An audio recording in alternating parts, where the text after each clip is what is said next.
নমস্কার বন্ধুরা, আমি ডায়েটিশিয়ান শিউলি। আজকে এলাম একটি নতুন রেসিপি নিয়ে। এটা হলো দইয়ের রায়তা। কিভাবে আমরা এটা বানাবো তার আগে দেখিয়ে দিই আমি কি কি উপকরণ এখানে নিয়েছি। এখানে আমি পরিমাণ মতো দই নিয়েছি, তার সঙ্গে একটা শসা নিয়েছি এবং সল্ট, এটা যে যার টেস্ট অনুযায়ী নেবেন। আর 1 টিস্পুন মানে 5 গ্রাম ব্ল্যাক পেপার নিয়েছি, গোলমরিচের গুঁড়ো, আর 1 টেবিল স্পুন সুগার নিয়েছি। সুগারটা ডায়াবেটিক পেশেন্টদের ক্ষেত্রে যখন আপনারা করবেন তখন সুগার ফ্রি অ্যাড করে দেবেন। এবার দেখাই কিভাবে এটা আমি করছি। প্রথমে কিউকাম্বারটাকে আমি ভালো করে কিন্তু ছাড়িয়ে নেব, তারপরে এটাকে ছোট ছোট টুকরো করে ফেলব। শসাটাকে ভালো করে ছাড়ানো হয়ে গেলে এবার এটাকে ছোট ছোট করে টুকরো করে ফেলব। শসাটাকে আমার পুরো এইভাবে কাট করা হয়ে গেছে। এবার এটাকে আমি একটা কাচের বোলের মধ্যে নিয়ে নেব। এবারে শসার সঙ্গে আমি যেটা মিক্সড করব সেটা হচ্ছে দই। প্রায় আমি এখানে 6 টেবিল স্পুন দই নিয়ে নিলাম। 2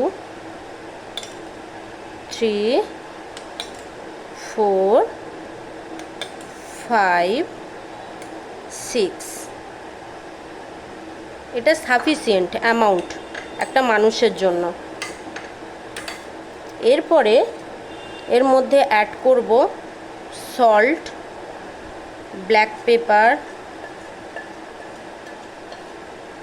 এবং সুগার, যেগুলো আমার আগে থেকেই নেওয়া ছিল। ভালো করে এটাকে মিক্স আপ করে নেব। তাহলে রেডি হয়ে গেল আমার রায়তা। রায়তা সব কিছুর সঙ্গেই খাওয়া যায়, যেমন ধরুন রুটির সঙ্গে নেওয়া যেতে পারে, সেটা সকালের ব্রেকফাস্টে, লাঞ্চেও নেওয়া যেতে পারে ভাতের সঙ্গে। এছাড়াও রুটির সঙ্গেও আপনারা নিতে পারেন লাঞ্চে।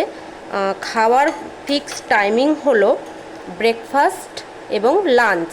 আফটারনুনেও নিতে পারেন এবং মিড মর্নিংয়েও নিতে পারেন। কিন্তু রায়তার মধ্যেও অনেকে কিন্তু অনিয়ন দিয়েও রায়তা তৈরি করে, বাট সেটা আমার সাজেশান যে অনিয়নটা দেবেন না। কেন কি অনিয়ন বা পেঁয়াজ হচ্ছে পেঁয়াজের নেচার হয় গরম হট, আর দইয়ের নেচার হয় কোল্ড। সেক্ষেত্রে যাদের র্যাশ হওয়ার সম্ভাবনা থাকে সেটা কিন্তু মারাত্মক আকার নিতে পারে। তাই আপনারা রায়তাটা এইভাবে কিউকাম্বারের সঙ্গে নিয়ে খান এবং সুস্থ এবং ভালো থাকুন। থ্যাংক ইউ বন্ধুরা, থ্যাংক ইউ সো মাচ আমার এই ভিডিওটি দেখার জন্য।